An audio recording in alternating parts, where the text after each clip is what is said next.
Hello friends, आप सभी का स्वागत है मेरी कहानी में। एक सेठ जी बहुत ही दयालु थे। धर्म कर्म में यकीन करते थे। उनके पास जो भी व्यक्ति उधार मांगने आता, वे उसे मना नहीं करते थे। सेठ जी मुनीम को बुलाते और जो उधार मांगने वाला व्यक्ति होता, उससे पूछते कि भाई, तुम उधार कब लौटाओगे, इस जन्म में या फिर अगले जन्म में। जो लोग ईमानदार होते वो कहते, सेठ जी, हम तो इसी जन्म में आपका कर्ज चुकता कर देंगे। और कुछ लोग जो ज़्यादा चालाक व बेईमान होते, वे कहते, सेठ जी, हम आपका कर्ज अगले जन्म में उतारेंगे। और अपनी चालाकी पर वे मन ही मन खुश होते कि क्या मूर्ख सेठ है, अगले जन्म में उधार वापसी की उम्मीद लगाए बैठा है।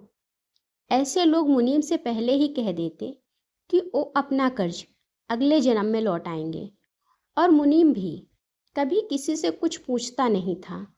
जो जैसा कह देता, मुनीम वैसा ही बही खाता में लिख लेता। एक दिन एक चोर भी सेठ जी के पास उधार मांगने पहुंचा।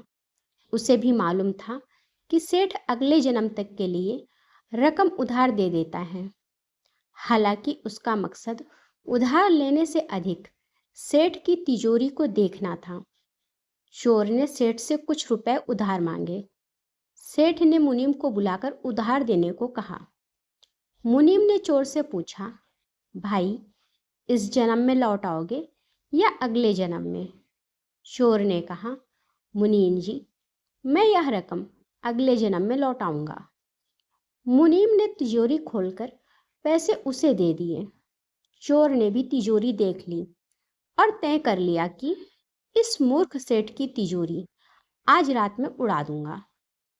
और रात में ही सेठ के घर पहुंच गया और वही भैंसों के तबेले में छिपकर सेठ के सोने का इंतजार करने लगा।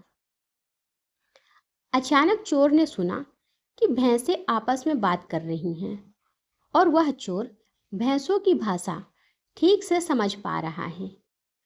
एक भैंस ने दूसरी से पूछा, तुम तो आज ही आई हो ना बहन।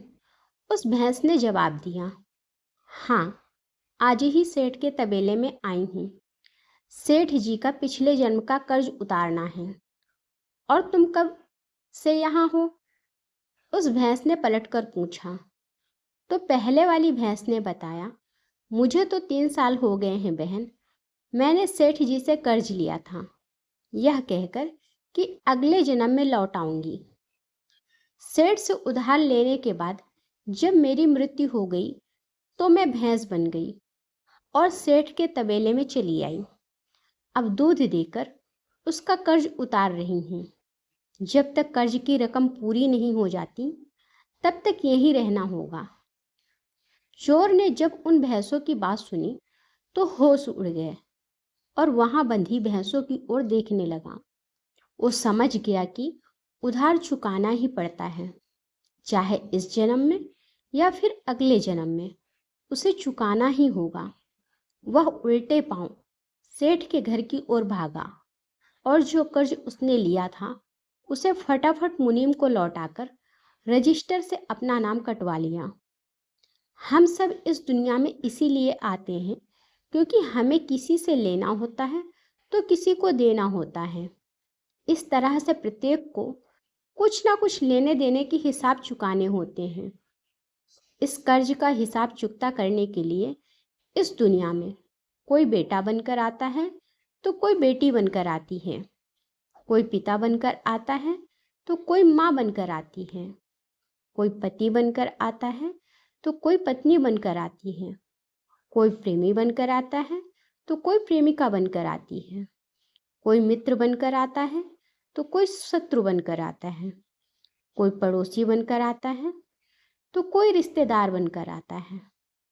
इसीलिए समय रहते प्रभु के नाम का सुमिरन कीजिए और जन्म मरण के चक्र से मुक्ति पाइए।